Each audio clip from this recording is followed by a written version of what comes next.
नमस्कार दोस्तों, स्वागत है आप सभी का हमारे YouTube चैनल आरजे करिश्मा वेब स्टोरीज में।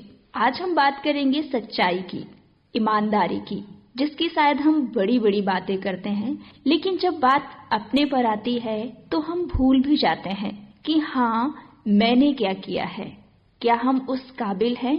ईमानदारी का मतलब नकली और झूठ बनने से बचना। बहुत लोग ईमानदारी के चक्कर में जो एक मुखौटा लगाकर रहते हैं, उन लोगों से बचने की जरूरत है।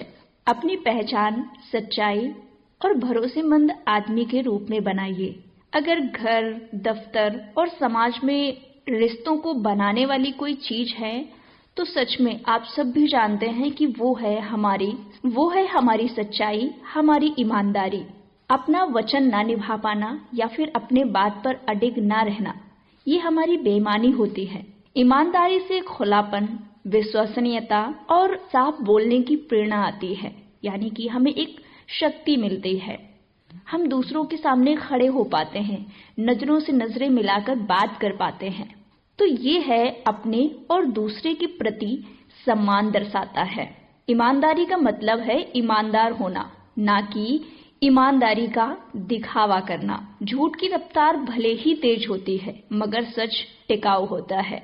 ये बात तो आप सबने सुनी होगी कि झूठ चाहे जितना चिल्लाकर बोला जाए, वो सच नहीं बनता। और सच को हम कितना भी धीरे बोले, कितना भी किसी के कान में बोलें, वो अपनी ऊंची आवाज करके हर किसी तक पहुंचेगा। तो हमें अपनी लाइफ में सच्चाई का साथ देना है और सच्चे ईमानदार व्यक्ति बन के रहना है। जीतने के लिए, आगे बढ़ने के लिए, जल्दी कामयाबी पाने के लिए कई बार हम गलत रास्ते भी चुन लेते हैं। लेकिन आप ही सोचिए कि बेईमानी से जीती गई ट्रॉफी या इनाम या कोई भी पैसा हमने हासिल कर लिया, तो क्या कोई इंसान वास्तव में खुश रह सकता है? कभी नहीं। ट्रॉफी जीतने से ज्यादा महत्वपूर्ण है कि एक इंसान बनना और सच्चाई के साथ रहना। इसी पर एक कहानी सुनाते हैं। एक किसान था जिसके यहाँ बहुत सारा मक्खन होता था।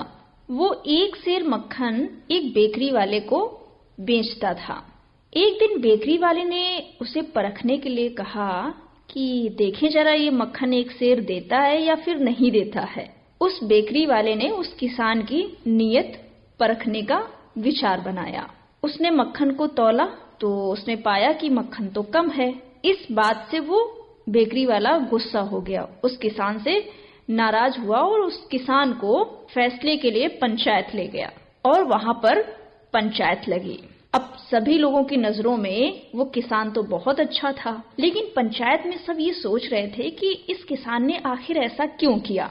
तो जो पंच थे उन्होंने किसान से पूछा कि उसने तौल के लिए किस बांट का इस्तेमाल किया। तो किसान ने जवाब दिया, हुजूर, मैं अज्ञानी हूँ, मेरे पास तौलने के लिए कोई सही बांट है ही नहीं, लेकिन मेरे पास एक तराजू है।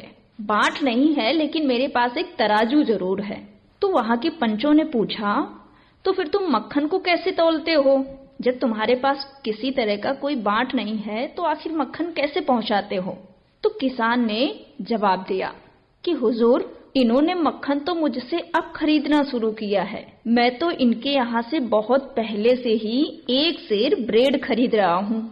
रोज सुबह जब ब्रेड लाता हूँ तो ब्रेड को ही बांट बनाकर एक पलड़े में रख देता हूँ और दूसरे में मक्खन रखकर तौल देता हूँ।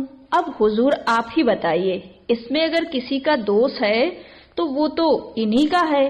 तो ये एक छोटी सी कहानी थी और इस कहानी से मुझे जो लगा कि जिंदगी में हमें वही चीजें वापस जरूर मिलते हैं जो हम दूसरों को देते हैं, जो हम दूसरों के प्रति सोचते हैं, वो एक बार हमारे पास लौटकर जरूर आती हैं। इसलिए हम जब भी कोई काम करें तो खुद से ये सवाल पूछें, क्या मुझे जो पैसा मिलता है मैं उसके बराबर की मेहनत कर पा रहा हूँ या मैं सच में उस पैसे का हकदार हूँ? ये सवाल आप सब जरूर पूछें। तो कैसी लगी आज की हमारी कहानी, आज के हमारे विचार आप हमें कमेंट्स बॉक्स में बता सकते हैं। आप हमारे चैनल को लाइक करें, सब्सक्राइब करें, शेयर करें। बहुत बहुत धन्यवाद।